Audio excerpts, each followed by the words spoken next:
Are you ready to unlock the mysteries of our planet's amazing waters? Join our scientists on their quest to understand, protect, and keep our oceans and other vital water bodies healthy. Discover how they work on research vessels, take measurements, run experiments, build computer models, and use satellites to observe water around the globe. So, let's dive in and start exploring.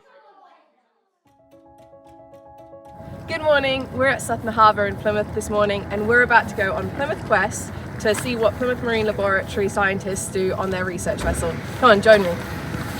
Plymouth Quest is a 21.5 metre long research vessel owned by Plymouth Marine Laboratory and is able to operate in coastal and offshore regions. It is equipped to collect a wide range of biological, chemical and physical measurements and also has a range of sensors for autonomous measurements. Today we will be going out to Station L4, a long-term oceanographic monitoring station located about 16 kilometres off the coast of Plymouth, a city in England. Hi Amanda, thanks for taking us out.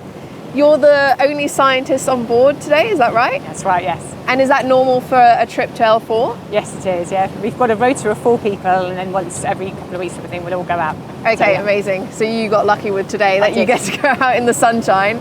With the benthic survey, that works differently, right? It's all hands on deck, lots of people working? Yes, and they go out once a month, but because they have to go through lots of tubs of sediment and everything to look through the animals, it takes more people to do it, so yeah. And so what's going to happen today? What are you going to be looking for? So when we go out there, when we get to the L4 station, what will then happen is our rosette sampler will go over the side of the boat and then it will go down to the sea bed and it will take a set of water samples there. It will collect them in what's called a niskin, so it's part of the rosette and it collects 10 litres of water per bottle. There's 12 bottles on our rosette sampler, so we can set them to fire off at different depths. So we start at the seabed and then we do increments through up to the sea surface. And then depending on what scientist wants to look at what, it will depend on what depth they look at. So we have samples that are collected for like carbonate chemistry, so that looks at all our dissolved inorganic carbon samples.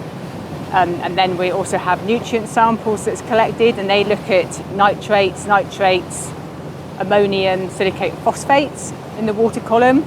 And then we'll go through to flow cytometry and we look at like different Lugol concentrations through phytoplankton. And then we also look at zooplankton analysis. We then go on to look at pigment analysis and chlorophyll samples, and that's really important because obviously that's the food source or energy source for the whole of life itself within the ocean. So that's mainly the water samples that's taken. The crew will then also go on and they'll deploy their net samples, and again, depending on what the scientist requires, there's different mesh sizes of nets, and some will get hauled over by hand and pulled up vertically. Others will sort of lay down and they go horizontally. We also have what's called a jelly net, and that's then like an oblique tow going up and down.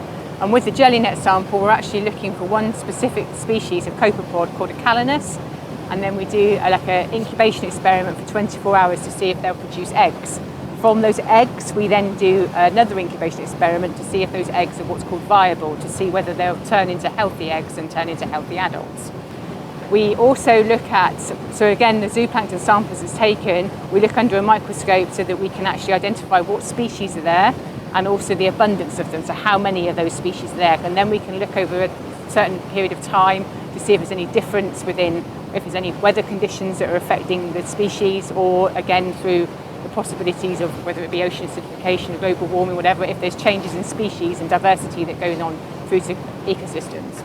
Okay, yeah. Incredible. Wow. Okay, so lots going on. Yes. And amazing that one of you is enough. And I guess the crew is going to be helping as well, isn't it? The crew help an awful lot. We couldn't do it without them. Yeah. Definitely.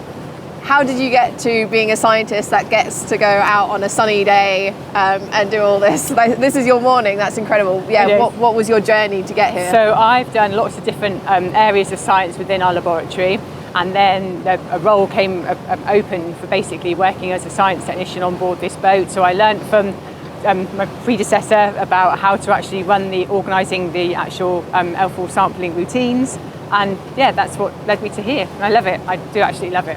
Yeah. Days like this especially. Next, we'll meet Georgina Ram, who is part of the crew that keeps everything running safely and smoothly and ensures the science can happen out at sea. Hi Georgie, thanks so much for taking us out on Quest today. That's okay. So what is your job on board? So I'm part of the crew, so I help get the boat ready to go to sea, deploy all the equipment, do some maintenance when we're in harbour. So I did a degree in yacht operations and then felt like I had the theory side but not so much the practical side, so then I went back to do a workboat apprenticeship on Plymouth Quest and then got a full-time job after. Amazing. What's your favourite part of your job? Probably going out on days like today where it's sunny and you get to see dolphins. Well, thank you so much, and we're almost back in Plymouth now. Yeah.